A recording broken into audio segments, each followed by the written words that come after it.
usiumie mwenyewe. Haya maisha tunayoyaishi yalikuwa ni matokeo ya maamuzi mabaya. Ugumu tunaouona katika dunia ya leo ni kwa sababu wanadamu walichagua kuto kumsikiliza Mungu. Waliamua kusikiliza sauti za roho zisizo Mungu.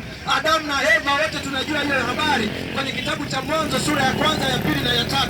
Biblia inatuonyesha kwa habari ya Mungu aliamua kumuumba mwanadamu kwa mfano wake na kwa sura yake ili wakatawale.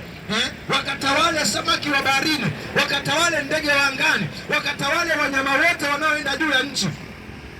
Kwa hiyo Mungu alimuumba mwanadamu tu cha kwanza ili apate kutawala, lakini asilimia kubwa ya wanadamu ukiwaona siku ya leo wanaishi kama watumwa. Hawana mamlaka juu ya ardhi, hawana mamlaka tena juu ya nguvu za mbingu. Kwa sababu gani? Kwa sababu tulimkosea Mungu.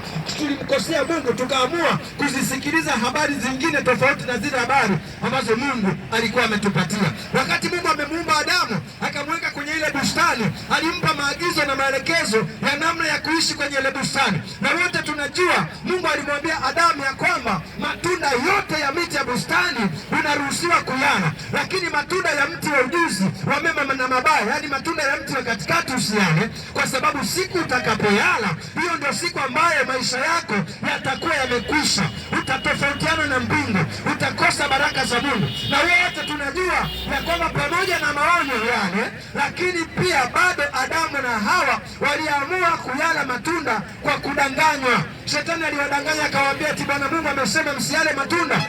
Anaogopa, anafikiri, anajua mkila mtafanana naye. Kwa hiyo wao wakaanza kuamua kutafuta kuwa kama Mungu wakati walishakuwa tayari kama Mungu. Bwana Yesu asifiwe sana. Kwa hiyo asubuhi ya leo tumekuja kuwaleteni habari. Haya mambo yote magumu baada